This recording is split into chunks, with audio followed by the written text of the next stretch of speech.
Cher Anta Diop, nation nègre et culture, de l'antiquité nègre égyptienne aux problèmes culturels de l'Afrique noire d'aujourd'hui. Présence africaine. Chapitre La Phénicie.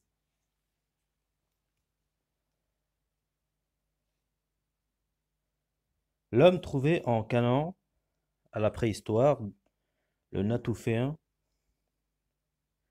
un négroïde, l'industrie capsienne qui aurait irradié depuis l'Afrique du Nord jusqu'à cette région serait également d'origine négroïde. Selon la Bible, quand les premières races blanches sont arrivées sur les lieux, elles y ont trouvé une race nègre, les Canéens, descendants de Canaan, frère de Misraïm, l'Égyptien, et de Coush, l'Éthiopien, tous fils de Cham, l'ancêtre biblique des nègres. Et l'Éternel avait dit à Abraham, sors de ton pays et de ton parentage, et de la maison de ton père, et viens au pays que je te montrerai. Abraham donc sortit comme l'Éternel lui avait dit, et Lot alla avec lui. Abraham prit aussi Sarah, sa femme, et Lot, fils de son frère, et tout le bien qu'il avait acquis, et les personnes qu'ils avaient eues à Canaan, et ils sortirent pour venir au pays de Canaan, et ils y entrèrent. Et Abraham passa au travers de ce pays, jusqu'au lieu de Sichem, et jusqu'en la plaine de Morée. Il y avait alors des Canéens dans ce pays. Genèse chapitre 12, versets 1 à 6.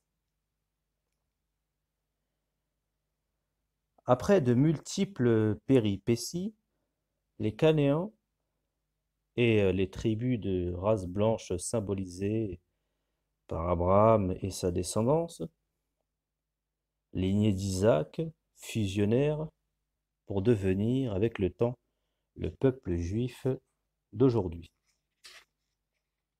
Je cite Genèse chapitre 34, versets 20 à 21.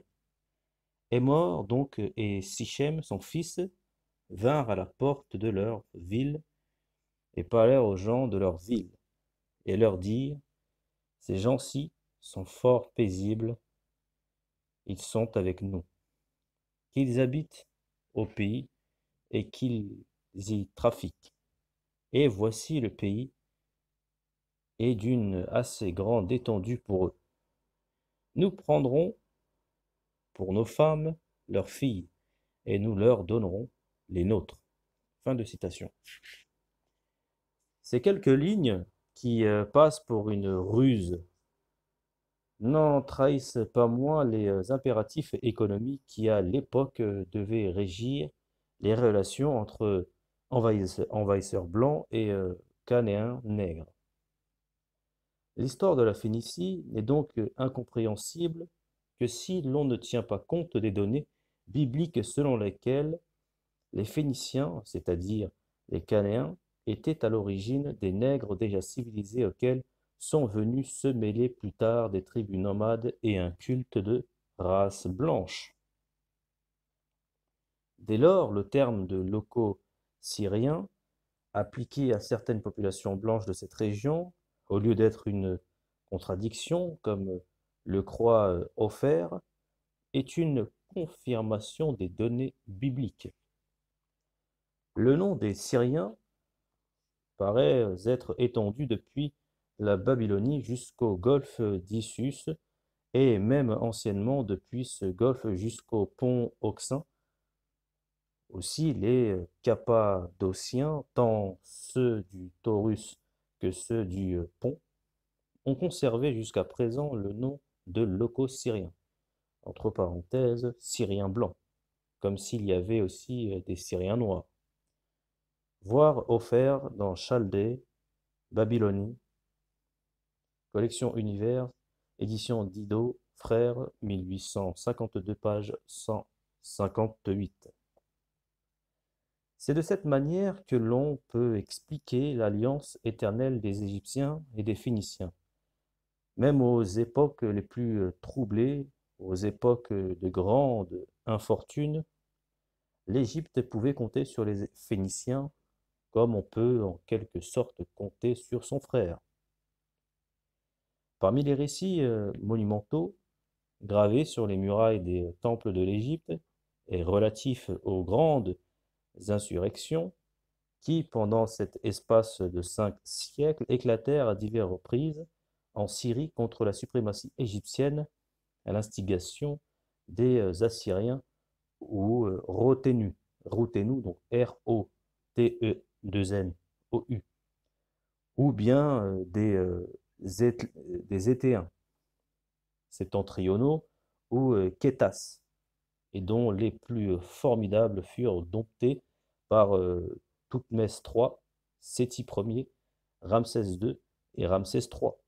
Jamais nous ne voyons figurer dans les listes des révoltés et des vaincus le nom des Sidoniens de leur capitale et d'aucune de leurs cités.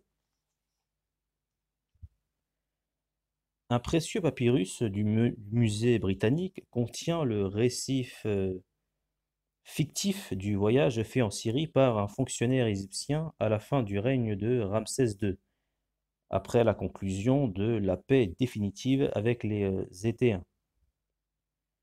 Dans toute cette contrée, le voyageur est sur terre égyptienne, il circule avec la même liberté, la même sécurité qu'il le ferait dans la vallée du Nil, et même en vertu de ses fonctions. Et il y avait acte d'autorité. Voir les Normands, Histoire ancienne des Phéniciens, édition Lévy, 1890, page 484 à 486. Certes, il ne faudrait pas minimiser le rôle des relations économiques entre l'Égypte et la Phénicie pour expliquer cette loyauté qui semble avoir existé entre les deux pays. On comprend aussi que la religion et les croyances phéniciennes ne soient en quelque sorte que des répliques de celles de l'Égypte. La cosmogonie phénicienne est révélée par les fragments de Sanchoniation, traduits par Philon de Byblos et rapportés par Eusèbe. D'après ces textes, il y avait à l'origine une matière incrée et chaotique en perpétuel désordre, entre parenthèses Bohu, le souffle Roua, entre parenthèses, planait au-dessus du chaos. L'union de ces deux principes fut appelée Shephet, donc S-H-E-P-H-E-T-S, le désir qui est à l'origine de toute la création. On est frappé ici par la similitude de cette trinité cosmique avec celle que l'on trouve en Égypte telle que le rapporte Amélino dans Prolégomène. Selon la cosmogonie égyptienne aussi, il y eut à l'origine une matière chaotique incrée, le Nun primitif, à rapprocher de Nen, signifiant le néant en Valaf. Cette matière primitive contenait sous forme de principe les archétypes futurs de Platon, tous les êtres possibles. Elle contenait également le principe ou Dieu du devenir Khepru, donc K-H-P-E-R-U. Dès que le Nun primitif aura engendré le démiurge Ra, son rôle sera terminé, désormais, la filiation sera ininterrompue jusqu'à Osiris, Isis et Horus, ancêtres des Égyptiens. La Trinité primitive est alors passée de l'échelle de l'univers à celle de l'homme comme plus tard dans le christianisme. Par générations successives, dans la cosmogonie phénicienne, on arrivera à l'ancêtre des Égyptiens, Misor. Donc Misor, M-I-S-O-R, qui engendrera Taot, donc T-2-A-U-T, inventeur des lettres et sciences qui n'est autre que le Thoth des Égyptiens. Dans la même cosmogonie, on arrive à Osiris et Canaan, l'ancêtre des Phéniciens.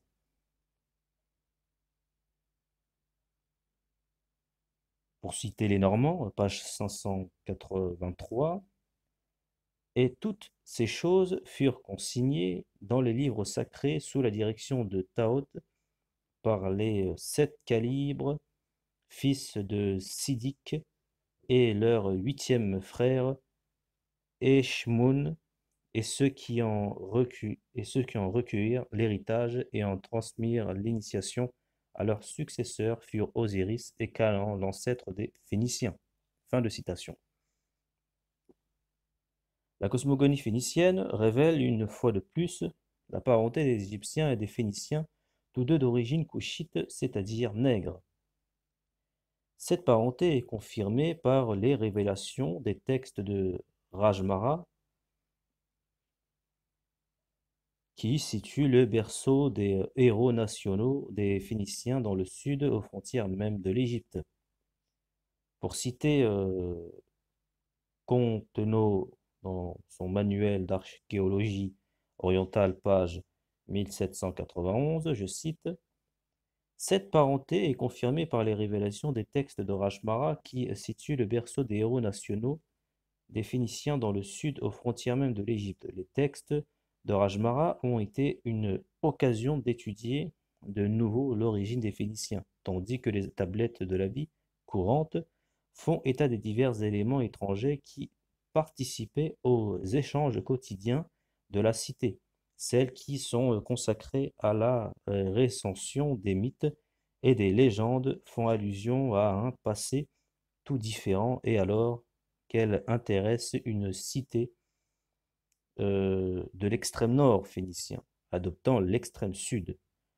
Le Négeb comme cadre des événements qu'elles décrivent. Elles assignent aux héros nationaux, aux ancêtres, un habitat situé entre la Méditerranée et la mer Rouge.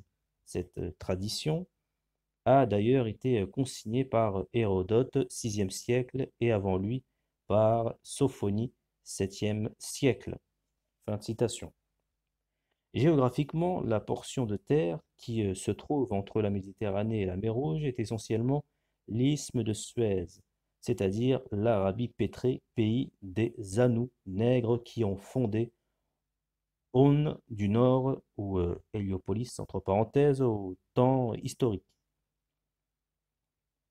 Vers la moitié du second millénaire, 1450 avant Jésus-Christ, sous la poussée croissante de tribus de race blanche et qui ont refoulé les Phéniciens vers la côte en occupant l'arrière-pays, les Sidoniens fondèrent les premières colonies phéniciennes en Béotie pour y installer le trop plein de la population. C'est ainsi que fut créé Thèbes et Abydos sur l'Hellespont, dont le choix du nom confirme une fois de plus la parenté ethnique des Égyptiens et des Phéniciens. On sait en effet que Thèbes était la ville sacrée de la Haute-Égypte, d'où les Phéniciens ont amené les femmes noires qui ont fondé les oracles de Dodone en Grèce et d'Amon en Libye. La racine du mot Thèbes n'est pas indo-européenne. D'après l'orthographe grecque, le mot devait être prononcé Taïba. Or, nous remarquons qu'il existe en Afrique noire, à l'heure actuelle, au Sénégal en particulier, plusieurs villes du nom de Taïba. On est donc fondé à croire que ces villes tiennent leur nom de celui de l'ancienne capitale sacrée de la Haute-Égypte.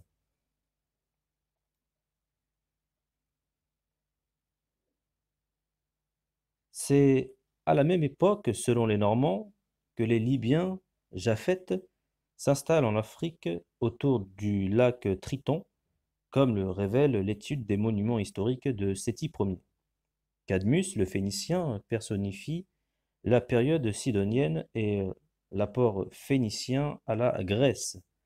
Les Grecs disent que c'est Cadmus qui a introduit l'écriture, comme nous dirions aujourd'hui que c'est Marianne qui a introduit les chemins de fer en Afrique occidentale française. Les traditions grecques situent aussi à peu près à la même époque l'installation de colonies égyptiennes en Grèce. Cécrope se fixe en Attique, Danus, frère d'Égyptos, en Argolide. Il enseigne l'agriculture aux Grecs ainsi que la métallurgie. C'est à cette époque sidonienne que se situe le passage des éléments de la civilisation égypto-phénicienne à la Grèce.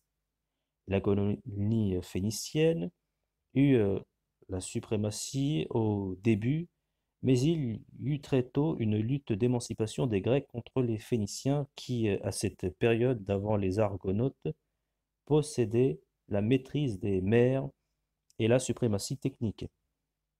Cette période de conflit est symbolisée par la lutte de Cadmus, le Phénicien, entre parenthèses, contre le serpent, fils de Mars, le Grec, entre parenthèses. Elle dura environ 3 siècles.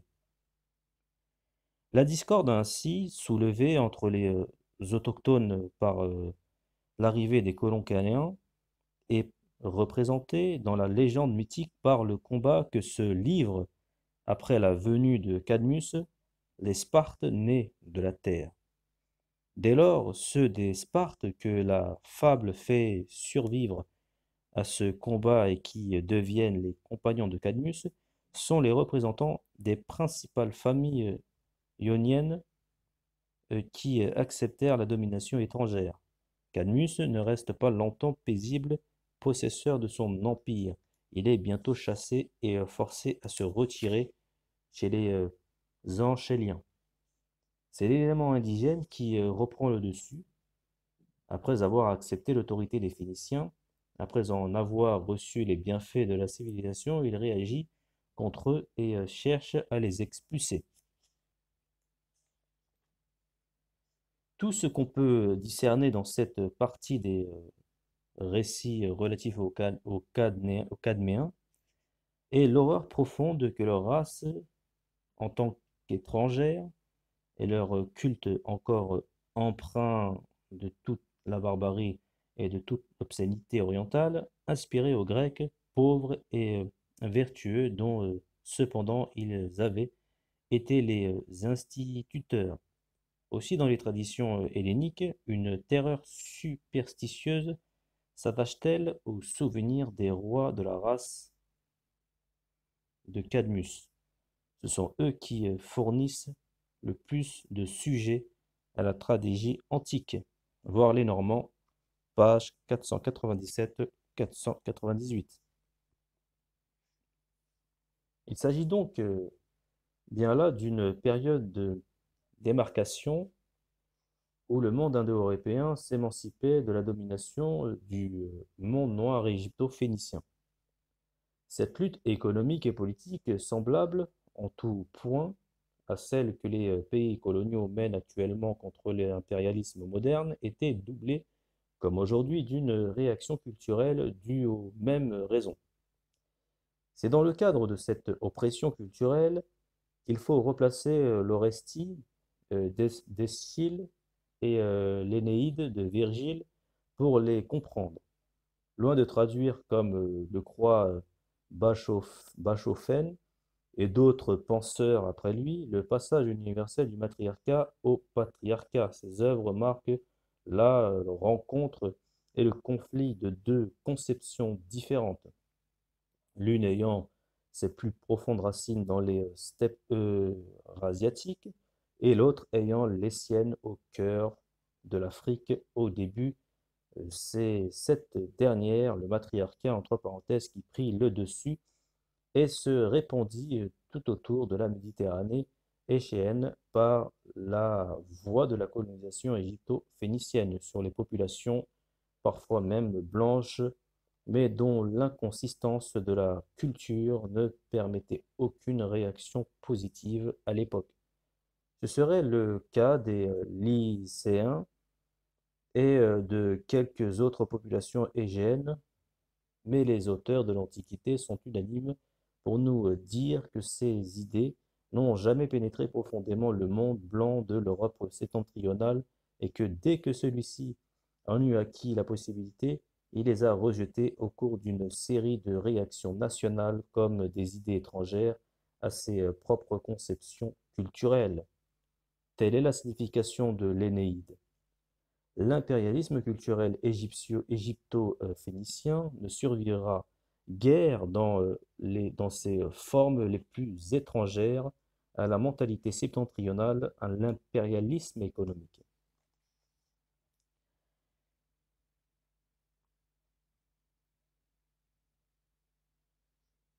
Pour citer Tacite dans ses Mœurs des Germains, chapitres 18 et 20, quelques tribus germaniques connaissaient le matriarcat, mais c'était un fait exceptionnel chez les barbares, et Tacite n'a pas manqué de le souligner. Je cite, toutefois, en ce pays, les mariages sont chastes, et il n'est pas de frais dans leurs mœurs qui méritent plus d'éloges.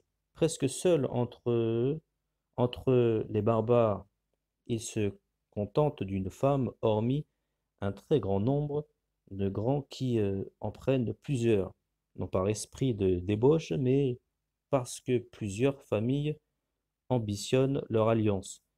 Ce n'est pas la femme, c'est le mari qui apporte la dot.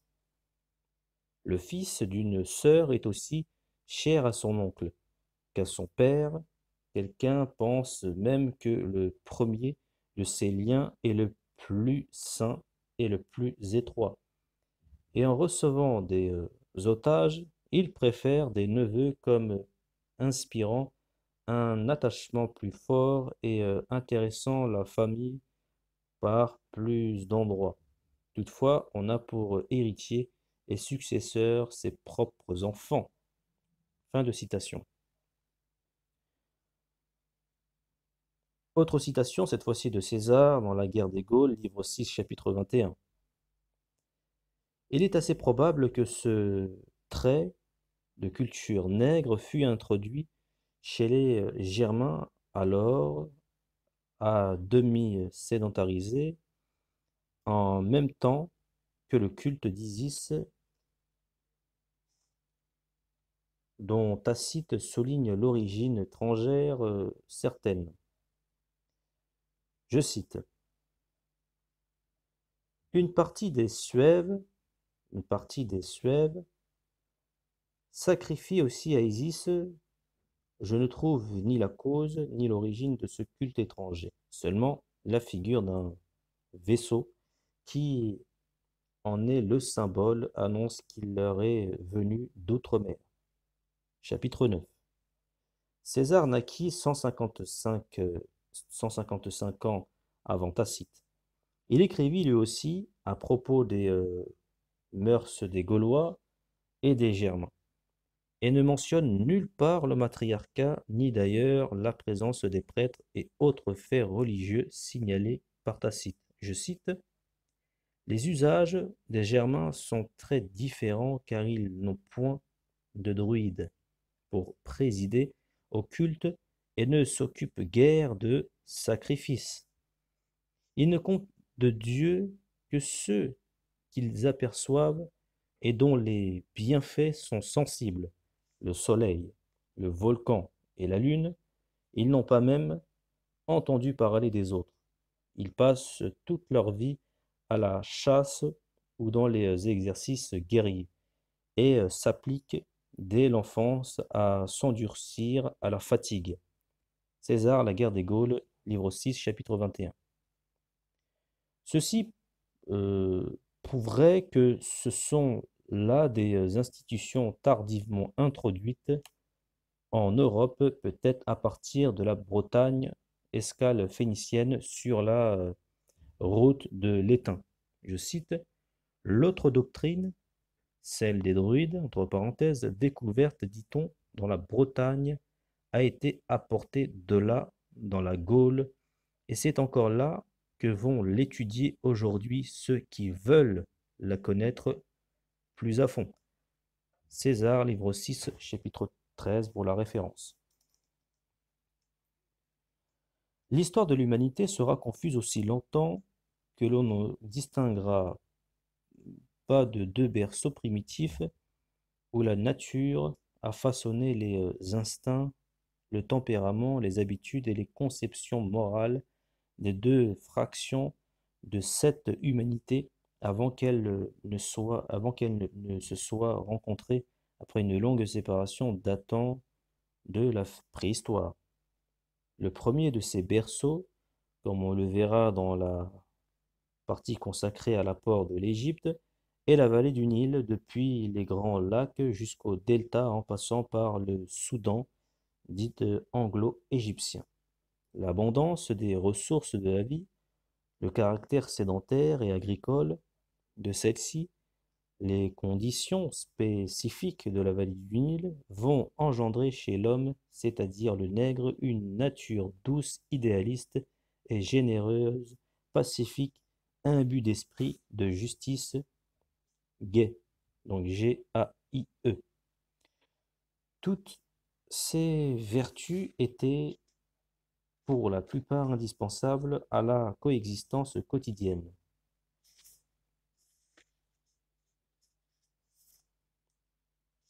Par la voie des exigences de la vie agricole, les conceptions telles que le matriarcat, le totémisme, l'organisation sociale la plus perfectionnée, la religion monothéiste, naquirent. Elles engendrèrent d'autres. Ainsi, la circoncision découle du monothéisme. C'est bien en effet l'idée d'un Dieu Amon, incré et créateur de tout ce qui existe, qui a conduit à l'idée d'androgynie, puisque Amon n'a pas été créé et qu'il est à l'origine de toute la création. Il fut un temps où il était seul à exister. Du point de vue de la mentalité archaïque, il devait donc contenir en lui tous les principes mâles et femelles indispensables à la procréation. C'est pour cela que Amon, le dieu nègre par excellence du Soudan anglo-égyptien, c'est-à-dire de la Nubie, et de tout le reste de l'Afrique noire, du égyptien par excellence, apparaîtra dans la mythologie soudanaise comme androgyne. La croyance à l'androgynie ontologique engendrera dans le monde nègre la circoncision et l'excision. On pourrait continuer à expliquer tous les traits fondamentaux de l'âme et de la civilisation nègre à partir de ces conditions matérielles de la vallée du Nil.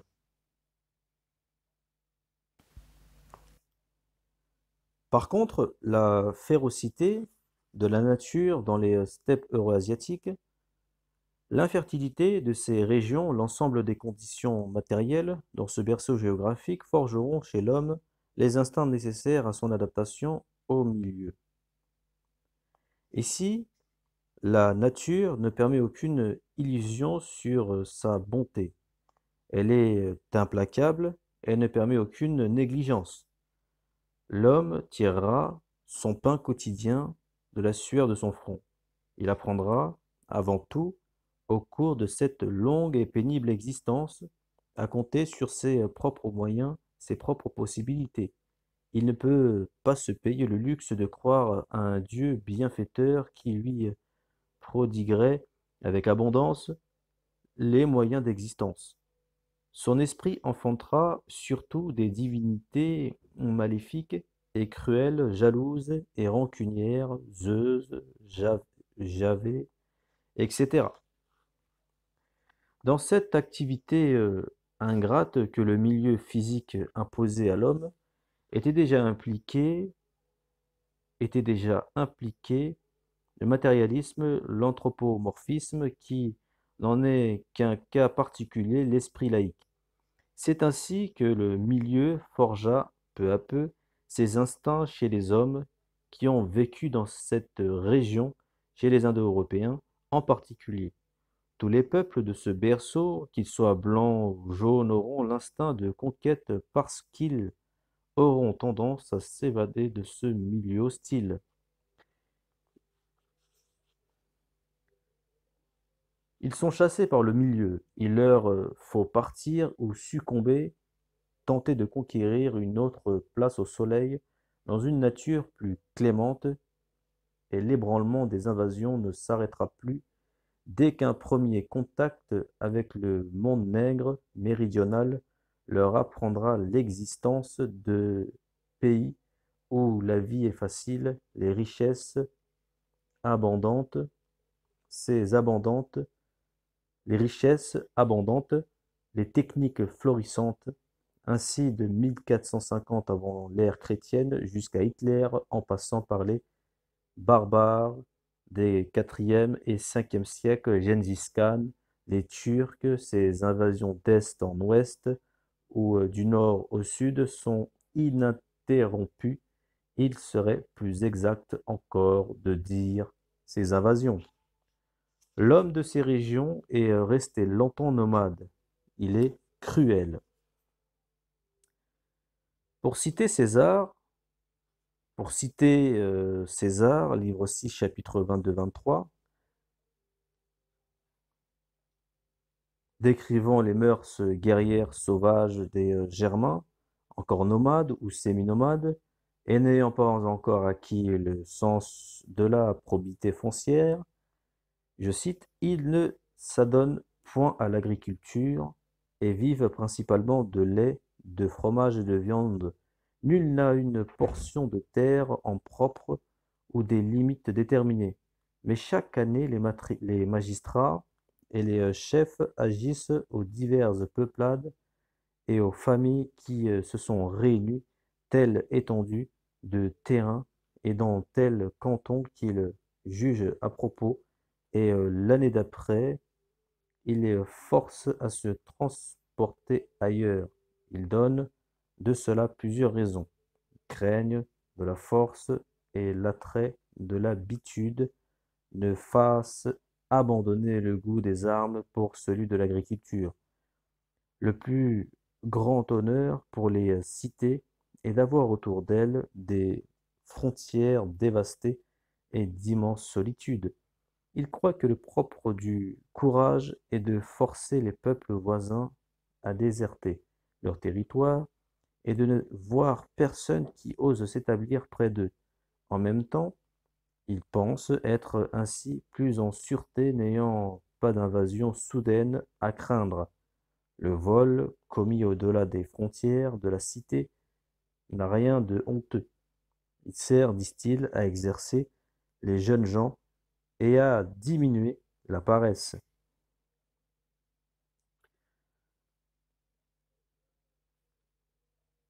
Le comble du déshonneur est d'avoir quitté son bouclier. On rapporte ses blessures à une mère, à une épouse, et celle-ci, ne craignant pas de compter des plaies, d'en mesurer la grandeur. Dans la mêlée, elle porte aux combattants de la nourriture et des exhortations. Si la cité qui les vit naître languit dans l'oisiveté d'une longue paix, ces chefs de la jeunesse vont chercher la guerre chez quelques peuples étrangers. Tant cette nation haït le repos. D'ailleurs, on s'illustre plus facilement dans les hasards, et l'on a besoin du règne, de la force et des armes pour entretenir de nombreux compagnons. Vous leur persuaderez bien moins de labourer la terre et d'attendre l'année que d'appeler des ennemis et de chercher des blessures. C'est à leurs yeux paresse et lâcheté que d'acquérir par la sueur ce qu'ils peuvent se procurer par le sang. Ils portent aussi des peaux de bêtes plus grossières vers le Rhin, plus recherchées dans l'intérieur où le commerce ne fournit point d'autres parures. Là, on choisit des animaux et pour embellir leur dépouille, on la parsème de taches et on la bigarre avec la peau des monstres que nourrissent les plages inconnues du plus lointains océans. Nul faste dans leurs funérailles, seulement on observe de brûler avec un bois particulier le corps des hommes illustres. Tacite, Mœurs des Germains, chapitre 6, 7, 14, 17, 27. Le climat froid engendra le culte du feu qui, depuis le feu de Mithra jusqu'à la flamme du soldat inconnu de l'Arc de Triomphe, et les flambeaux olympiques anciens et modernes restent vivaces. Le nomadisme engendra l'incinération, excusez-moi. On transportait ainsi dans de petites urnes les cendres de ses ancêtres. Cet usage se perpétua chez les Grecs. Les Ariens l'introduisent en Inde après 1450 et c'est ce qui nous explique l'incinération de César et de Gandhi à notre époque. Ainsi qu'on le voit, l'homme était le pilier d'une telle vie. Le rôle de la femme dans la vie économique était beaucoup plus réduit que dans les sociétés agricoles nègres. Aussi, la famille patriarcale nomade est le seul embryon d'organisation sociale. Le principe du patriarcat réglera toute la vie des Indo-Européens, depuis les Grecs et les Romains, jusqu'au code de Napoléon, jusqu'à nos jours.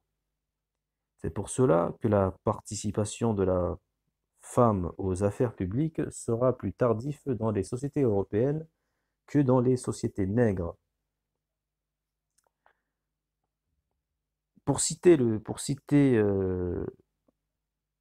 Tit- Tite-Live dans Histoire romaine, livre 34, discours de Caton pour le maintien de la loi Oppia contre le luxe des femmes, 195 avant Jésus-Christ. Je cite, nos ancêtres n'ont permis aux femmes de traiter aucune affaire, même domestique, sans une autorisation spéciale. Ils n'ont jamais cessé de les tenir dans la dépendance de leur père, de leurs frères, de leur mari. Pour nous, s'il plaît aux dieux, nous leur permettrons bientôt de prendre part à la direction des affaires publiques, de fréquenter le forum, d'entendre les harangues et de s'immiscer dans les opérations des comices. Les avantages, contre l'absence desquels elles réclament aujourd'hui, sont les moindres de ceux dont, à leur grand déplaisir, la jouissance leur est interdite par nos mœurs et par nos lois. Énumérer toutes les dispositions législatives par lesquelles nos ancêtres ont tâché d'enchaîner l'indépendance des femmes et de les assujettir à leurs maris. Et voyez combien, avec toutes ces entraves légales, nous avons de peine à les contenir dans le devoir. Quoi? Si vous leur laissez rompre ces liens, les uns après les autres, s'affranchir de toute dépendance et s'assimiler entièrement à leur mari, pensez-vous qu'il leur sera possible de les supporter? Elles ne seront pas plutôt nos égales qu'elles nous domineront. Fin de citation.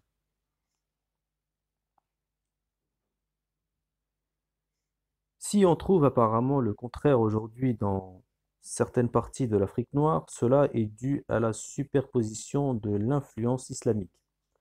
Ce sont donc ces deux types de conceptions sociales qui se sont heurtés et superposés autour de la Méditerranée. C'est l'influence nègre qui a précédé durant toute l'époque hégène celle des Indo-Européens. Toutes les populations du pourtour de la Méditerranée étaient alors nègres ou négroïdes. Égyptiens, Phéniciens, quand elles étaient de race blanche, elles subissaient l'influence économique et culturelle égyptio-phénicienne. Grecs, époque des Béotiens, Asie mineure, Troie, Hittites, alliés de l'Égypte, Étrusques, en Italie du Nord, alliés des Phéniciens, forte influence égyptienne, la Gaule sillonnée par les caravanes phéniciennes sous l'influence religieuse directe de l'Égypte. Cette influence nègre s'étendait jusque sur les Germains dont certaines tribus adoraient Isis la négresse. Suivant Tacite, Germanie 9, une partie des Suèves, peuple germanique, sacrifiait à Isis. En fait, on a trouvé des inscriptions où Isis est associée à la ville de Noréia divinisée. Noréia, donc N-O-R-E-I-A, est aujourd'hui Neumarket, donc Neumarket, Neumarket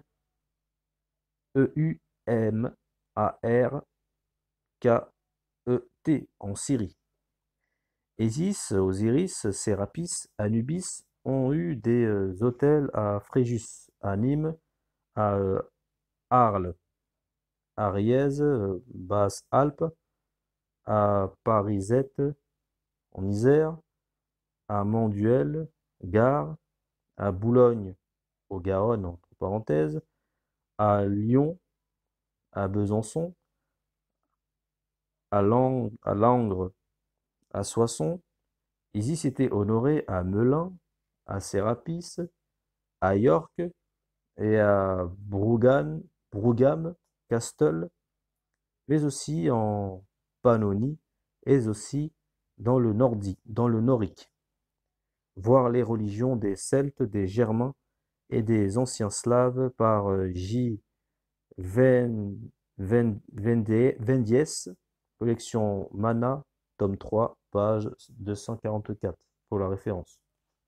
C'est probablement à cette même époque que remonte l'origine des Vierges noires, dont le culte survit aujourd'hui en France, Notre-Dame de Souterre ou la Vierge noire de Chartres. Ce culte était si vivace que l'Église romaine a dû le consacrer. L'intolérance de l'Église au Moyen Âge ne permet pas de les faire dater de cette époque. Supposer leur introduction par les croisés revient à soutenir que ceux qui étaient partis combattre une hérésie en sont revenus avec une autre. Le nom même de la capitale de la France s'expliquerait par le culte d'Isis. Le nom même de Parisie pourrait bien signifier temple d'Isis, car il existait au bord du Nil une cité de ce nom et l'hiéroglyphe Per, donc P-E-R, figure l'enceinte d'un temple de l'Oise. Alors, voir Pierre Hubac dans Carthage, édition Bellemont, 1952, page 170 pour la référence. L'auteur fait allusion au fait que les premiers habitants de l'emplacement actuel de la ville de Paris, qui se sont battus contre César, portaient le nom de Parisie, sans que nous sachions aujourd'hui pourquoi. Or, le culte d'Isis, comme on le voit, était très répandu en France, en particulier dans le bassin parisien. Il y avait partout des temples d'Isis selon la terminologie occidentale, mais il serait plus exact de dire maison d'Isis, car ces 10 temples étaient appelés en égyptien Per, donc P-E-R, lesquels mots signifient exactement en égyptien ancien, comme en valaf actuel, l'enclos qui entoure la maison. Paris résulterait de la juxtaposition de Per Isis, mot qui désigne effectivement des villes en Égypte, comme le remarque Hubac d'après Maspero.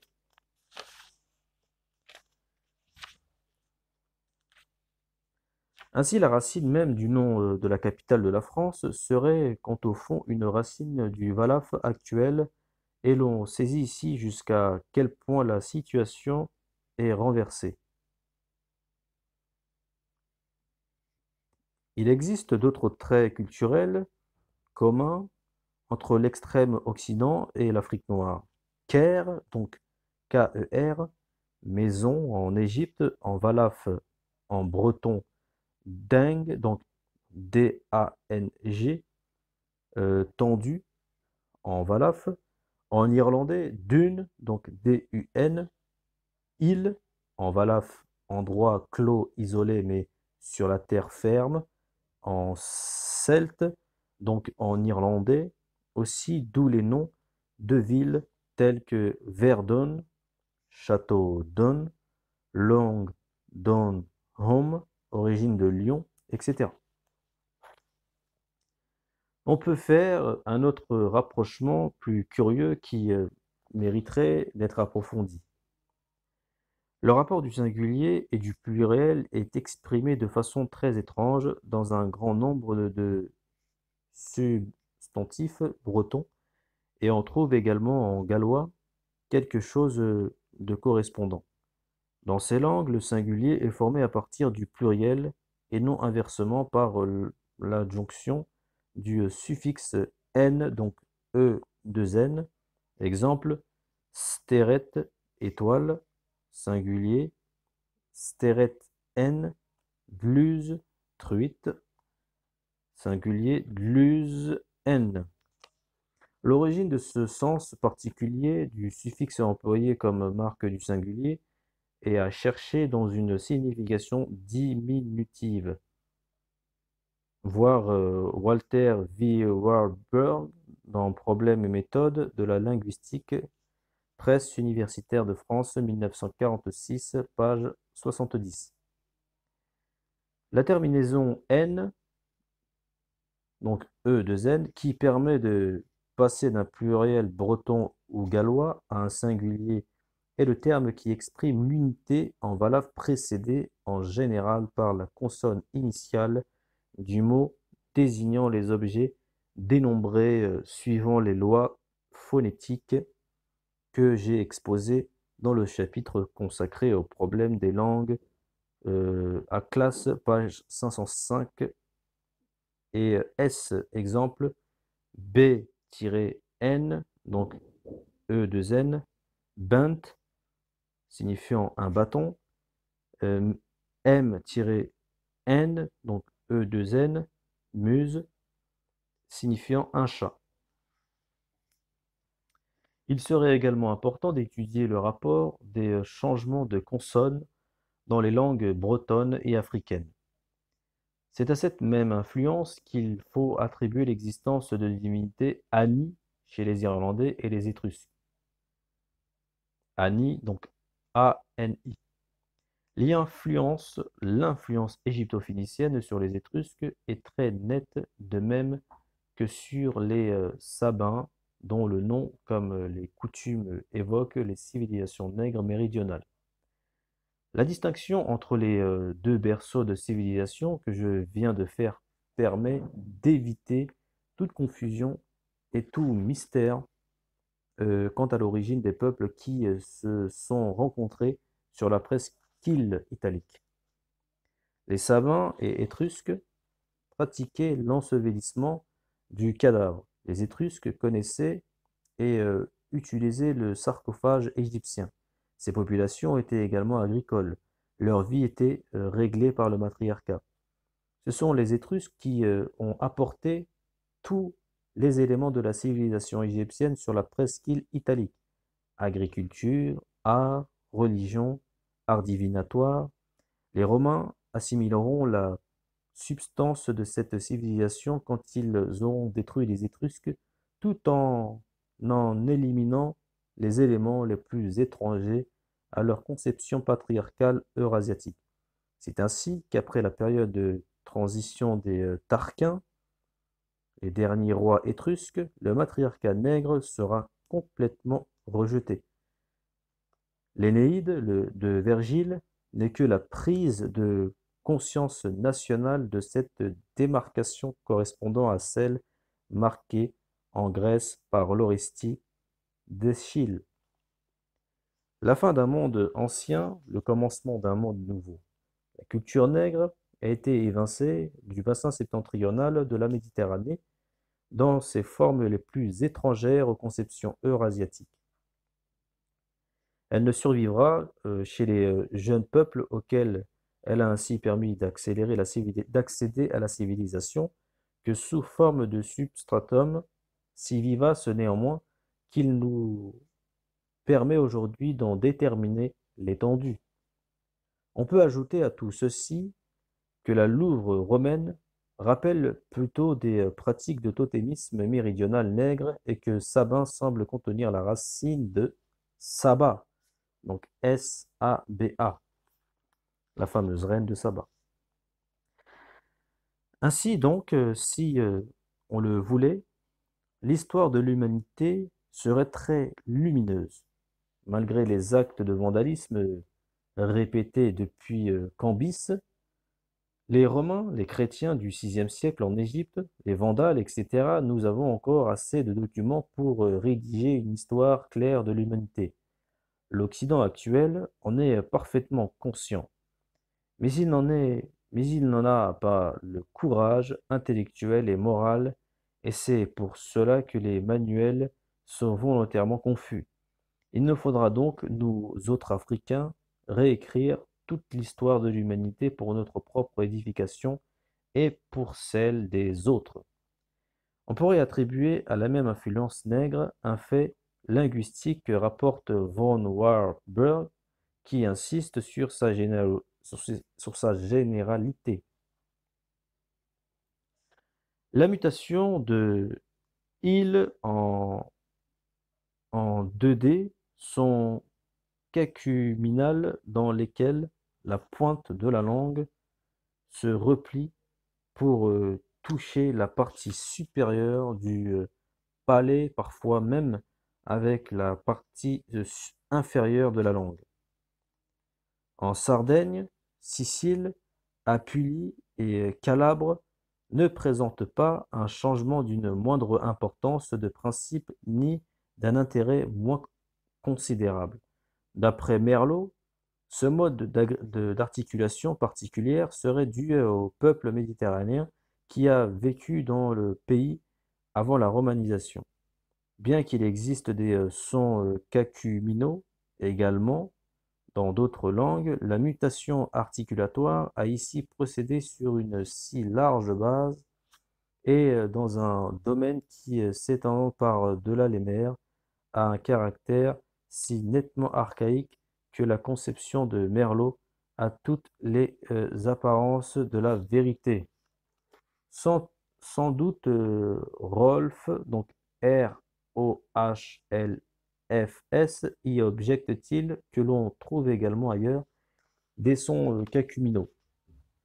Mais ce sont pour une part des cas qui confirment plutôt l'opinion de Merleau. Ainsi, Pot, donc P-O-T, et Benfey, donc B-E-N-F-E-Y, ont depuis longtemps révélé que l'articulation cacuminale, qui s'est introduite dans les langues aryennes, parlées par les envahisseurs du Décan, provenait des populations dravidiennes sous-jacentes. Voir V. Warburg, page 41. Comme on le voit, l'introduction des sons cacuminaux dans les langues aryennes de l'Inde, au moment où ce pays fut envahi par des peuples nordiques frustes et dû à l'influence des nègres dravidiens, on peut présumer qu'il en fut de même dans le bassin méditerranéen, d'autant plus que les Égyptiens et les langues nègres en général sont saturées de ces sons cacuminaux. Par ailleurs, au Mexique précolombien, le fait que les paysans étaient enterrés alors que les guerriers étaient incinérés peut s'expliquer à partir de la distinction faite ci-dessus des deux berceaux primitifs de l'humanité, des peuples de race blanche venus par le nord et des nègres venus d'Afrique par l'océan Atlantique, se seraient rencontrés sur le continent américain et auraient fusionné progressivement pour donner la race plutôt jaune des Indiens. Cependant, il faut ici donner une précision. Lorsque j'écris que les Arabes et les Juifs, c'est-à-dire les deux rameaux ethniques sous lesquels nous connaissons les Sémites aujourd'hui, sont des métis de noirs et de blancs, cela correspond à une vérité historique démontrable et longtemps dissimulée. Lorsque j'écris que les jaunes sont des métis de noir et de blanc, ce n'est là qu'une hypothèse de travail digne d'intérêt pour toutes les raisons que j'ai données plus haut. L'hypothèse selon laquelle l'homme a existé partout, à la fois bien que scientifiquement séduisante, restera inadmissible aussi longtemps que l'on ne trouvera pas d'homme fossile en Amérique, continent qui n'était pas submergé au quaternaire quand apparut l'homme, où nous avons toutes les zones climatiques depuis le pôle sud jusqu'au pôle nord. Tout ce qui précède atteste l'intérêt que présenterait une étude systématique des racines qui seraient passées des langues nègres égyptiennes et autres aux langues indo-européennes durant toute cette période de contact. On pourrait être guidé par deux principes. Le premier, l'antériorité de la civilisation et des formes d'organisation sociale dans les pays nègres, tels que l'Égypte. Le second, le fait qu'un terme exprimant une idée d'organisation sociale ou autre fait de civilisation soit commun à l'égyptien et au latin grec sans qu'on le retrouve dans les autres langues de la famille indo-européenne.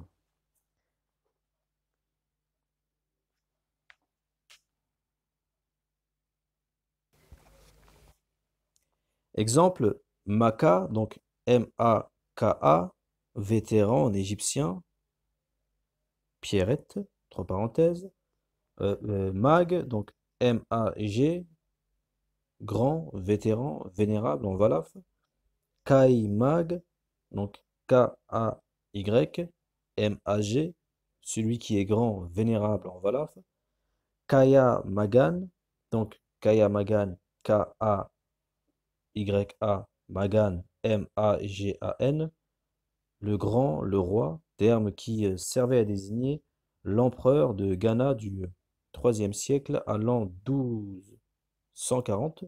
La langue était le saracolé ou une langue voisine. Quoi qu'il en soit, on voit qu'elle était apparentée au Wolof. Magnus, grand en latin, les latins ne comptaient pas dans l'histoire avant 500. Karl Magnus, Charlemagne, Charles le Grand, le premier empereur d'Occident couronné en 800. Méga, donc M-E-G-A, grand en grec. On ne retrouve pas la racine Magnus dans le vocabulaire des langues anglo-saxonnes et germaniques, si ce n'est un emprunt évident fait au latin. Mac, donc M-A-C, nom propre écossais, ne serait qu'une confirmation de ceux qui précèdent. Kora, donc Kora, K-O-R-A, instrument de musique Awef, chœur, chant grec. Ra, Ré, dieu égyptien symbolisé par le soleil, titre du pharaon. Rog, donc R-O-G, dieu céleste Sérère dont le tonnerre et la voix. Rex, donc R-E-X, roi en latin. Dans les langues anglo-germaniques, on ne retrouve que les termes king, koning. Donc koning, K-O-N-I-G. On pourrait de la même façon étudier le terme hymen, donc H-Y-M-E-N, qui se rapporterait plutôt au matriarcat nègre et fait penser à men, donc M-E-N, descendance matrilinéaire en Wolof, saint en égyptien et en Wolof désigne le premier roi d'Égypte dont le nom déformé est Ménez. Et ainsi, dans ce nom même est incluse l'idée de la transmission matrilinéaire du pouvoir politique. Ce ne serait donc pas par hasard que le roi soudanais qui a codifié le premier culte solaire en Nubie porte le nom Men-Tiu. Donc Men-Tiu, M-E-N-Tiu, donc T H-I-O-U. Il serait contemporain ou antérieur à Ménez. De même pour le terme de glèbe, motte de terre en latin, geb, terre en égyptien, geb, G-E-B. On pourrait aussi étudier l'étymologie de tyran en tant d'autres étant d'autres mots. Dans le fond, lorsque les nazis disent que les Français sont des négroïdes, si nous écartons l'intention péjorative qui préside à de telles affirmations, elles restent historiquement fondées dans la mesure où elles font allusion à ces contacts de peuples à l'époque égéenne. Mais cela n'est pas seulement vrai des Français.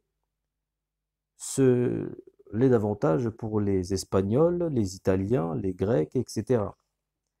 Toutes ces populations dont on voudrait justifier la couleur moins blanche que celle des autres Européens par leurs habitats méridionaux.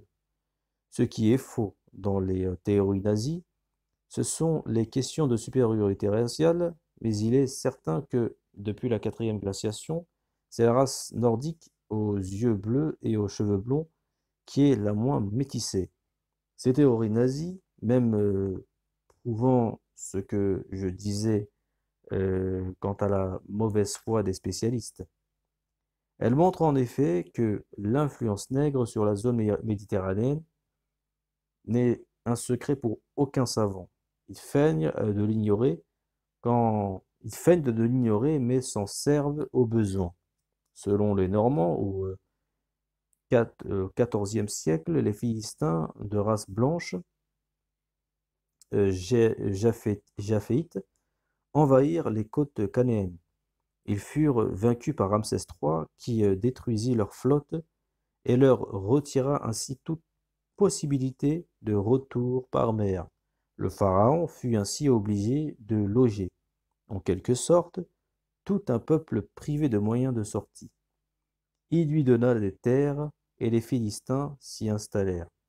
Après 2 siècles de développement, ils détruisirent Sidon au XIIe siècle, à la même époque où Troie, secouru par 10 000 Éthiopiens envoyés par le roi d'Égypte, fut détruite par les Grecs. Les Phéniciens fondèrent Tyr, qui reçut les réfugiés de Sidon et se développa. Ce fut l'époque tyrienne des relations avec les Étrusques appelées primitivement Tyréennes, d'où le nom de la mer Tyrrhénienne.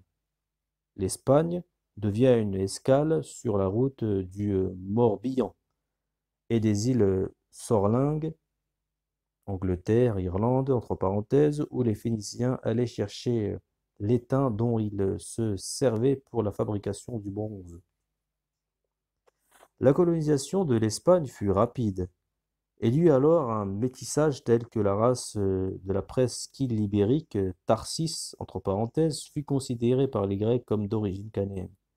Si les Espagnols sont aujourd'hui les plus bruns des Européens, c'est à ce métissage qu'ils le doivent plus qu'à leur contact récent avec les Arabes, abstraction faite des effets ethniques qui auraient pu résulter de la présence de la race nègre de Grimaldi dans le sud de l'Europe à la fin du Paléolithique. Un siècle seulement après la fondation de Cabès, les Tyriens dominaient en suzerains incontestés dans les parties les plus riches et les plus fertiles de la Bétique, dans toute la vallée du Bétis, le Guadalquivir, entre parenthèses, sur les Turditains et les Turdules, et tout le long du pays des Bastules. Pour y voir des colons agriculteurs, ils y transplantèrent un grand nombre de Libye-Phéniciens d'Afrique. Leur race s'y mêle tellement à celle des indigènes qu'au temps de Strabon, la majorité des habitants dans les villes de la Turdétanie étaient, au dire du géographe grec, d'origine canéenne.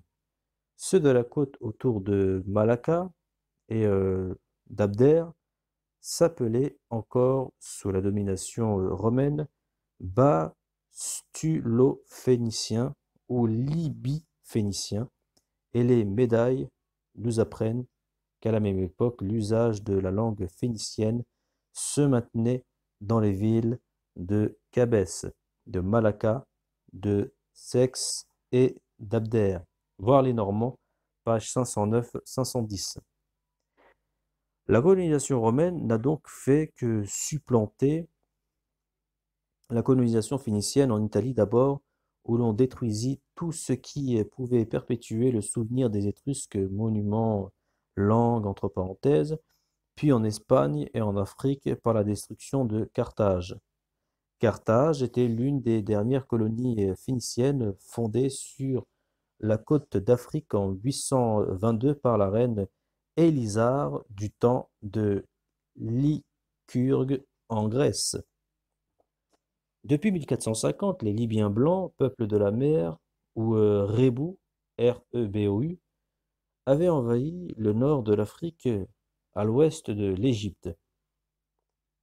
Ils avaient eu le temps, avant la fondation de Carthage, de s'éparpiller tout le long de la côte vers l'ouest, comme le rapporte Hérodote. L'arrière-pays de Carthage était donc occupé par des nègres autochtones qui étaient là de toute antiquité et par des tribus libyennes de race blanche telles que les Massis, donc Massis, M-A-2-S-I. Le métissage se fit progressivement comme en Espagne et le carthaginois, qu'il s'agisse d'un ressortissant du peuple ou d'un ressortissant de la classe dirigeante, était, comme on le voit, un négroïde. On ne saurait insister sur le fait que le général carthaginois Hannibal, qui a failli détruire Rome et qui passe pour l'un des plus grands chefs militaires de tous les temps, était un négroïde. On peut dire que c'est avec sa défaite que s'acheva la suprématie du monde nègre ou négroïde. Le flambeau passera désormais aux populations européennes de la Méditerranée septentrionale. Sa civilisation technique euh, s'irradiera désormais de ses côtes vers l'intérieur du continent, contrairement à ce qui se passera en Afrique. La Méditerranée septentrionale dominera désormais la Méditerranée méridionale, l'Europe dominera désormais l'Afrique jusqu'à nos jours, exception faite de la brèche islamique car c'est par la victoire romaine sur Carthage que commencera la pénétration et la colonisation européenne de l'Afrique qui s'est achevée à la fin du XXIe siècle. Quand on étudie la civilisation qui s'est développée dans le bassin de la Méditerranée, on ne saurait trop insister sur le rôle primordial joué par les nègres et les négroïdes à une époque où les races européennes étaient encore sauvages et tout juste aptes à la civilisation. Mais ils, les Phéniciens, en eurent partout et ces comptoirs exercèrent une immense influence sur les différents pays où ils s'étaient établis. Tous devinrent le noyau de grandes cités, car les indigènes, encore sauvages, venaient rapidement se grouper autour de la factorerie phénicienne, attirés par les avantages qu'ils y trouvaient et par les séductions de la vie civilisée. Tous aussi furent des centres actifs de propagation de l'industrie et de la civilisation matérielle. Un peuple sauvage n'entre pas en commerce actif et prolongé avec un peuple civilisé sans emprunter peu à peu quelque chose de sa culture, surtout lorsqu'il s'agit de races aussi intelligentes et aussi aptes au progrès que l'était celle de l'Europe. De nouveaux besoins s'éveillent chez lui. Il recherche avec avidité les produits manufacturés qu'on lui apporte et qui lui révèlent tant de délicatesse dont auparavant il n'avait pas même l'idée, mais bientôt le désir chez lui de pénétrer les secrets de leur fabrication, de s'initier aux arts qui les produisent, de se mettre à utiliser lui-même les ressources que fournit son sol au lieu de les livrer toujours à ces étrangers qui savent si bien en tirer parti. Cette influence directe de la civilisation sur la barbarie est tellement inhérente à la nature humaine qu'elle se manifeste presque inconsciemment et malgré les froissements, la haine, l'hostilité ou même les guerres qui peuvent surgir entre les marchands et les peuples qu'ils fréquentent. Il en fut ainsi pour les Phéniciens et les Grecs, et pourtant les rapports furent loin d'être amicaux, au moins au début. Voir les Normands, page 543. C'est à cette époque de la prédominance phénicienne sur les mers que se situe ce commerce de femmes blanches avec le monde noir et dont on ne saurait minimiser le rôle sur l'éclaircissement du teint des Égyptiens.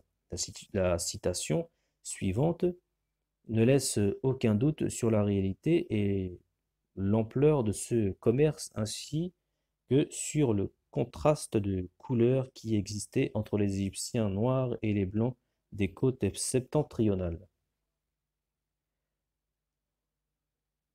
Des vaisseaux phéniciens chargés de marchands de provenance phénicienne et assyrienne, arborant dans le port de la ville hellénique, ils étalent leur cargaison sur la grève 5 à 6 jours durant pour laisser aux habitants de l'intérieur des terres le temps d'arriver, de voir et de faire emplette.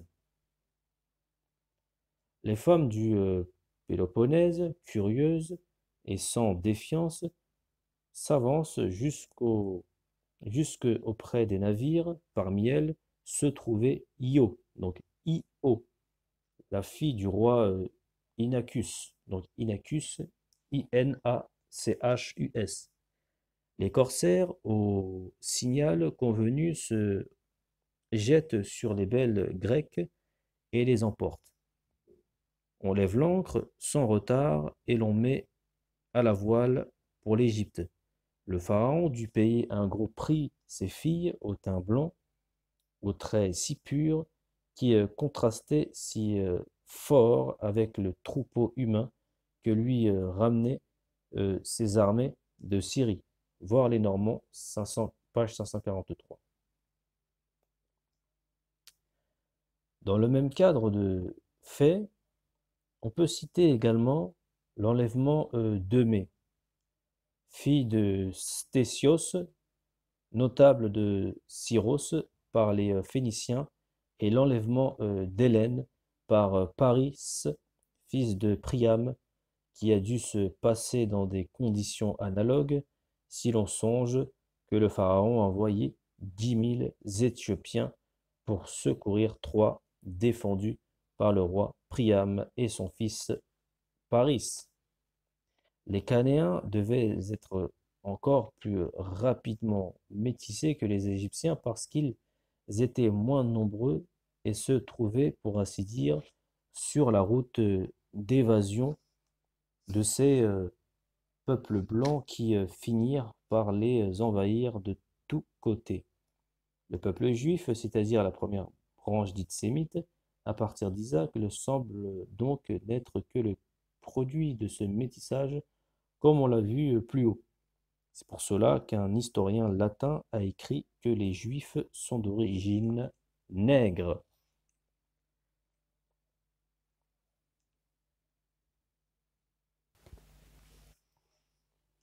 Quant à l'esprit cynique mercantile, qui constitue le fond même de la Bible Genèse Exode, il n'est que le reflet des conditions dans lesquelles le peuple juif s'est trouvé placé dès l'origine. La production intellectuelle des Juifs depuis ses origines jusqu'à nos jours s'explique également par ces conditions perpétuelles dans lesquelles ils ont vécu, formant des îlots d'apatrides au sein des nations depuis leur dispersion. Ils ont connu constamment une double inquiétude, celle d'assurer leur existence matérielle dans un milieu souvent hostile, celle qu'engendrait la hantise des pogroms périodiques, Naguère, dans les steppes eurasiatiques, c'étaient les conditions physiques qui ne permettaient aucune illusion, aucune léthargie. Et si l'homme n'y a pas créé une civilisation merveilleuse, c'est parce que le milieu était trop hostile. Maintenant, ce sont les conditions politiques et sociales qui interdisent aux Juifs tout sommeil intellectuel. Les Juifs n'ont commencé à compter dans l'histoire qu'à partir de David et Salomon, soit le début du premier millénaire, époque de la reine de Saba. La civilisation égyptienne était déjà plusieurs fois millénaire, à plus forte raison la civilisation nubienne soudanaise. Il est donc impensable de penser d'expliquer celle-ci par un rapport juif quelconque. Salomon n'a été qu'un petit roi régnant sur une petite bande de terre. Il n'a jamais gouverné le monde comme le disent les légendes. Il s'est distingué par son esprit de justice et par ses talents de commerçant. Il s'était en effet allié avec les commerçants de Tyr pour construire une flotte marchande en vue de l'exploitation des marchés par-delà les mers. La Palestine fut prospère durant son règne grâce à cette activité commerciale. Ce fut le seul règne important de l'histoire juive jusqu'à nos jours. Plus tard, le pays sera conquis par Nabuchodonosor, qui effectua un transfert de population juive à Babylone. Ce fut la période dite de la captivité. Les Juifs se dispersèrent peu à peu, l'État juif s'éclipsa très rapidement pour ne réapparaître qu'avec le sionisme actuel Ben Gourion. Les quelques recherches anthropologiques qu'on a osé faire prouvant nettement que les Phéniciens n'avaient rien de commun avec le type officiel sémite, brachycéphalie, né aquilin ou hittite, etc., puisque les Phéniciens étaient allés partout en Méditerranée, on a cherché à retrouver leurs ossements dans les différents endroits de ce bassin. On a ainsi trouvé des crânes présumés phéniciens à l'ouest de Syracuse, mais ces crânes sont dolicocéphales et prognates, donc à affinité nettement négroïde. Pour citer, euh, pour citer un ouvrage intitulé Les races et l'histoire, collection L'évolution de l'humanité, Renaissance du livre, 1924, page 108, de, Eugène Pitard. Quant au crâne, je cite, d'Italia, Nicastro, donc Nicastro, tout ce que l'on sait de leur morphologie est contenu dans les lignes suivantes. Les crânes examinés étaient comprimés aux tempes et une forme presque rhomboïdale. L'appareil dentaire très proéminent, entier et bien conditionné, et à la forme dolicocéphale et prognate qui caractérise les crânes de la race ensevelie, crâne trouvé à l'ouest de Syracuse. Fin de citation. Eugène Pitard rapporte encore une description de Bertholon relative aux Carthaginois et aux Basques dont Bertholon pense qu'il serait un rameau des Carthaginois. Cette description est importante en ce sens que l'auteur, sans s'en rendre compte, décrit en réalité un type nègre. Je cite, Bertholon a donné des hommes qu'il considérait comme les descendants vivant actuellement des anciens Carthaginois. Le portrait que voici, ces sujets avaient une peau très brune. Ceci est en rapport avec l'attitude des Phéniciens de colorer leur statue en rouge-brun afin de figurer la teinte des téguments. Le nez est droit, parfois légèrement concave. Il est plus souvent charnu et quelquefois empâté du bout. La bouche est moyenne, parfois assez large. Les lèvres sont le plus souvent épaisses. Les pommettes ne sont que peu accusées. Page 100. page 409 de Eugène Pitard.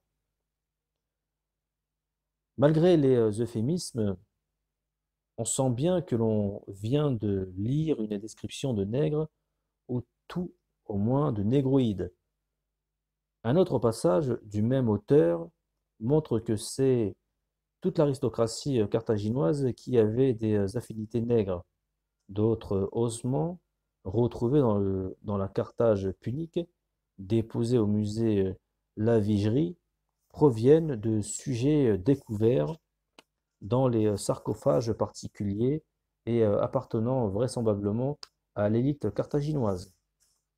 Les crânes sont presque tous dolichocéphales, une face plutôt courte. Page 411 du même auteur. La dolicocéphalie est la face courte caractérisant les nègres. Un autre passage plus important encore du même auteur prouve davantage que la haute classe de la société carthaginoise était nègre ou négroïde.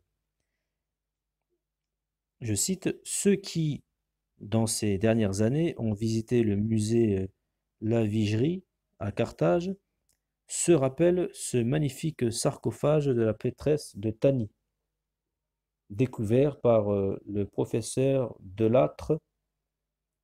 Ce sarcophage, le plus orné, le plus artistique de ceux qui ont été trouvés, et dont l'image extérieure représente probablement la déesse elle-même, doit avoir été la sépulture d'un très haut personnage religieux. Or, la femme qui était enfermée présentait des caractères négroïdes, c'était une africaine de race. Fin de citation. Page 410 du même auteur.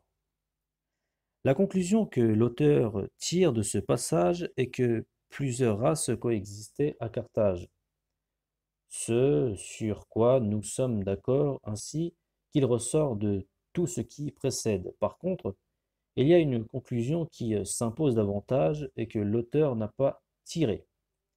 C'est que parmi les races en présence, celle qui était socialement le plus haut placée, le mieux considérée, celle qui détenait les leviers de commande politique, celle à qui on devait cette civilisation, si on en juge par les preuves matérielles trouvées sans les interpréter à partir des préjugés de notre éducation, était la race négroïde. Si une bombe atomique détruisait Paris, en laissant intacts les cimetières, les anthropologues qui ouvriraient les tombeaux en vue de déterminer quelle était la race française trouveraient bien aussi qu'il n'y avait pas que des Français qui vivaient à Paris. D'autre part, il serait inconcevable que le cadavre contenu dans le plus beau tombeau aussi exceptionnel que celui de Napoléon, aux Invalides, soit celui d'un cadavre ou d'un personnage anonyme quelconque. Donc, si on le voulait bien, on déterminerait avec beaucoup plus de précision la race phénicienne et toutes les autres races nègres apparentées auxquelles l'humanité doit son accès à la civilisation. On pourrait même faire ceci à partir de considérations purement anthropologiques, bien que l'expérience prouve que l'on peut soutenir toutes les thèses que l'on veut dans ce domaine.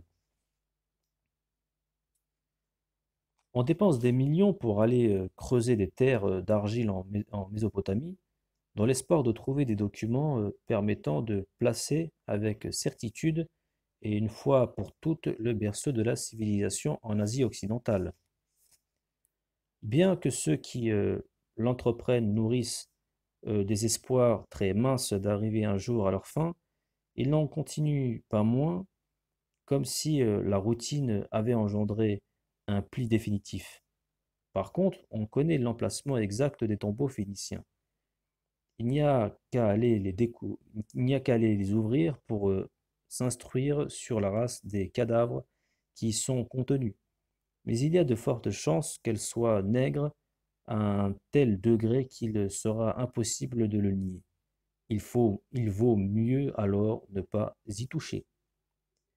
Pour être renseigné avec exactitude sur les caractères anthropologiques des anciens Phéniciens, il faudrait posséder les squelettes contenus dans les sépultures de la grande époque phénicienne sur le littoral même où Tyr et Sidon avaient développé leur puissance de villes marchandes. Malheureusement, ces documents importants n'ont pas encore été mis à la disposition des ethnologues. Ils le seront certainement un jour lorsque les recherches systématiques conduisant à la conservation des mobiliers archéologiques et des squelettes à la fois auront été entreprises. Eugène Pitard, page 407 pour la citation. Ceci est écrit en 1924. Depuis cette date, peu de fouilles ont été pratiquées dans la région Rajmara, interrompue en 1939. Beaucoup de documents trouvés l'ont été par hasard. Les plus anciennes tombes trouvées en Phénicie, celle de Byblos, qui daterait de l'époque énéolithique, découverte par M.N. Dunant, révélant un type humain que le docteur Valois classe dans la race brune méditerranéenne de Cergy. Or, cette dite race brune méditerranéenne n'est autre que la race nègre. D'autre part, certains des crânes présentant une déformation qu'on ne retrouve aujourd'hui que chez les nègres Mangbetu du Congo. Les ossements étudiés par Dr Valois l'ont amené à conclure à la présence de dolicocéphales petits de la race brune méditerranéenne de Cergy. Certains crânes présentant une déformation voulue et obtenue artificiellement par des liens qui ont eu pour résultat d'allonger en neuf le crâne d'avant en arrière de façon à réaliser la déformation que présenteront à l'époque d'Amarna. Tant de monuments, notamment les personnages de la famille royale, voire docteur Contenot, dans La philosophie phénicienne, 1949, édition Payotte, page 187 pour la référence. C'était Nation nègre et culture, de l'Antiquité nègre égyptienne aux problèmes culturels de l'Afrique noire d'aujourd'hui. Chapitre Les Phéniciens.